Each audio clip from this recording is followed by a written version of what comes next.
surface water samples from those ditches and show that they're clean. You have no surface water exposure.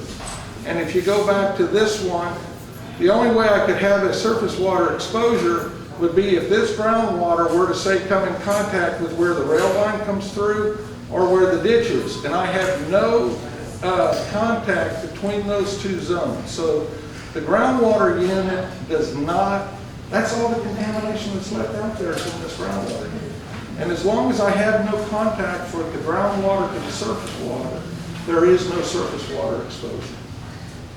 I promise you, Councilman Salazar, there's no surface water runoff coming from this facility associated with those historical contaminants.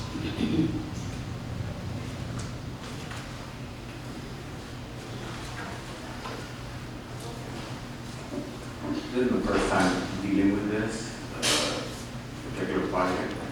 Could you explain what a plume is? I've never heard of it. Sure. Okay, so a plume is where we have chemicals that are in the ground. We talked about a few things, gas stations, when the tanks leak, gasoline gets into the ground, can leach down into the groundwater, and then it'll float in the groundwater for a certain amount of time, and then it basically stops. What we call attenuation goes on. The chemicals naturally attenuate and don't spread any further. It's kind of like if you spill milk on the table, it'll spread out and it'll stop, and you'll have this little bubble of milk on top of the table, and unless I do something to move it, it stays where it is. So the plume is where I have chemicals that are in the groundwater that exceed a standard. And so the state of Texas, actually the federal government, has established what's called the Safe Drinking Water Standard. So when the city of Kirby produces water for people to drink, you have to meet these certain standards.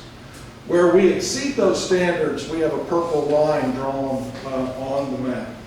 And what we don't want people to do is to drink that water.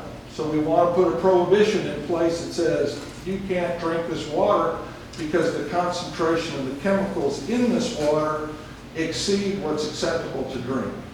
Now, some cities, I don't know about you, but some cities have naturally occurring arsenic that's in the water that's above the drinking water standard. And so you have to put mechanisms in there to treat it. You could do that with this. You could take this water, treat it, which is what we're doing right now when we extract the groundwater out of the ground. We have to treat it to a drinking water standard before we discharge it. So it has to be suitable to drink before we can put it in the sanitary sewer or use it for land application or whatever.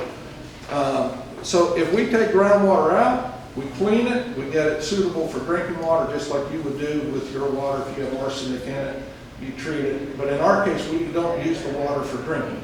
It goes into either into a POTW sanitary sewer system, or it's used for irrigation water. If you were a citizen right here, what would your main concern be? It's what I said, I want to protect the public, and the way I protect the public is by putting that restrictive covenant, that ordinance down that says, do not drink this water. Not only is that ordinance now an ordinance that says, do not drink this water, it is publicly known. And now the water well drillers, when they go to a database, and I call and I say, hey, I want you to come put a water well in on my property. Oh, I can't do it because there's this ordinance that says, do not put a water well here.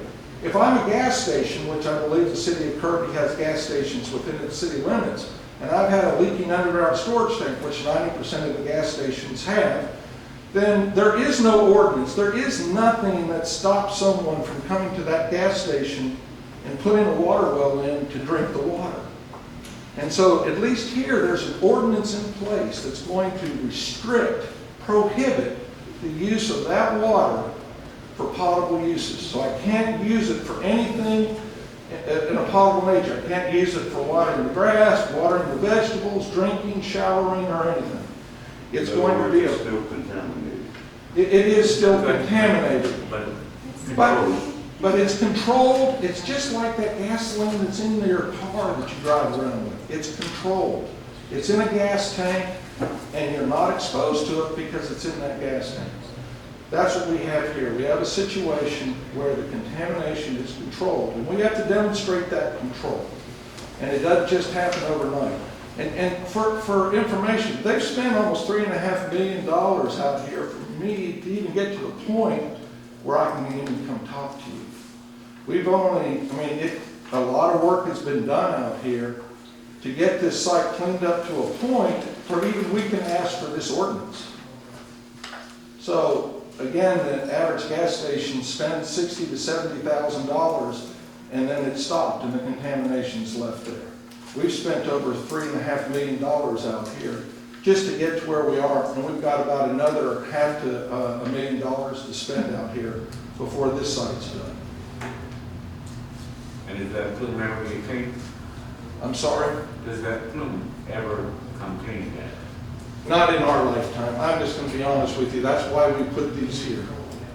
That plume will be there. That's why the restriction is there to keep you from using them. But it's not going anywhere. It's like the gasoline in your gas tank.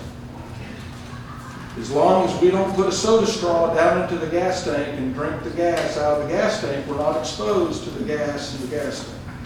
And that little creek part that they were referencing, the plume, Does not on come top, out. is it any of it going there at all? None of it is going into there. We have to demonstrate. That water is, there is no water running off of the site that gets into there. That thing is contaminated, first of all. So you can go to that creek and drink water from there? I'm not going to tell you you can drink water from that creek, but I can tell you the water that we're putting in that creek is not contaminated in that creek. Like I told you, there's 2 other major industrial facilities with tanks and everything else. This facility has no tanks on it left. There's no more chemical usage on this. This is going to be warehouse property for supply chain management. You're surrounded by big tanks of petroleum products. 0 on this property since it's been redeveloped. So what they need in there to continue is there's a resolution that's here. So basically, they're looking for the resolution support to continue meeting all of the TCQ requirements and moving forward. The resolution everybody has in their packet is there and specifically states what it is. It has a resolution number. So I think that, I'll Is there anything, I had this back at the last council meeting, is everything in that council meeting in this yes, packet? sir. There's actually more in this one There's more. because the questions that Councilmember Salazar and former Councilmember Pierce had asked were addressed in the letter that was sent from Michael and from Lauren. So there's more that, it's more extensive in this one than the last one was. And the presentation is, yes.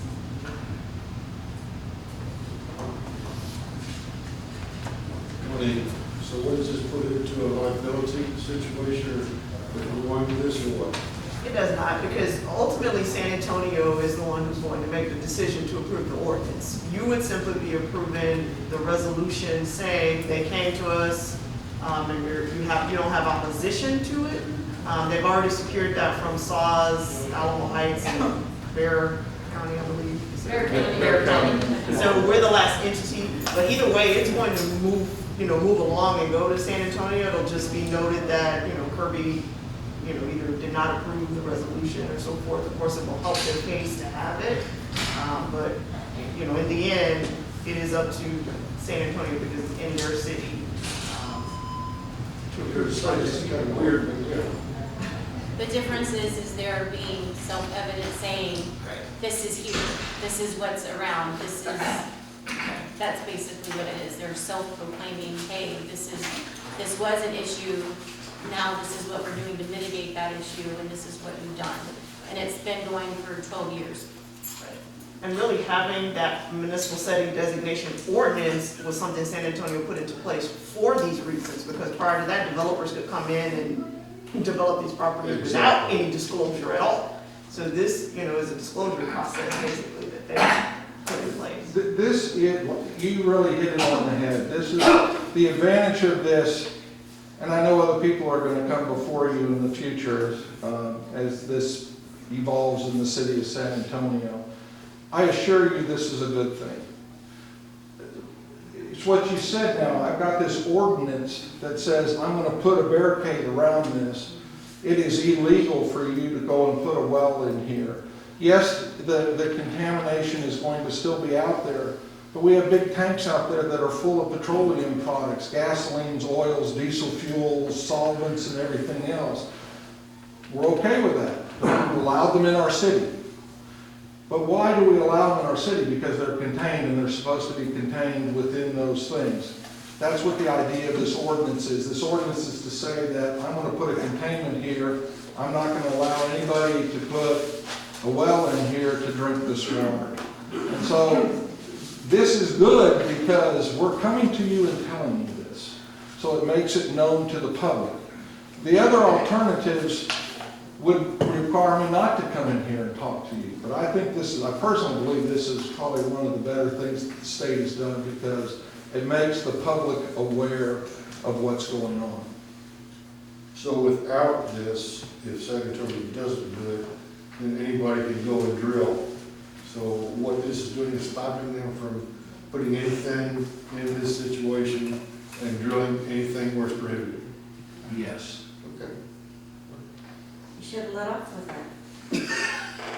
Thank you, Councilman Grant. So, obviously we want to act on this one way or the other, but since the resolution number isn't actually on the agenda item, You can still act on it because it actually had the word resolution. so that's what I'm saying, like, it's does okay somebody need to- to read the resolution number for the record? No, you can just kind of read the way the caption is. It's just would be approving a resolution of support on municipal setting designation for that address. So if anybody wants to make a motion one way or the other, I will entertain a motion. Mayor, I'd like to accept the, let's see, the action on, accept the resolution of support on municipal settings designated MSD for former Kaolin Steel Facility at 4200 North Canada Expressway. We have a motion by Mayor Pro Tem Aldridge, Second. seconded by Councilmember Hernandez, to accept the resolution of support on municipal setting designation MSD for former Kaolin Steel at 4200 North Canada Expressway. Is there any further discussion? Will our city secretary please call roll? Mayor Pro Tem Aldridge,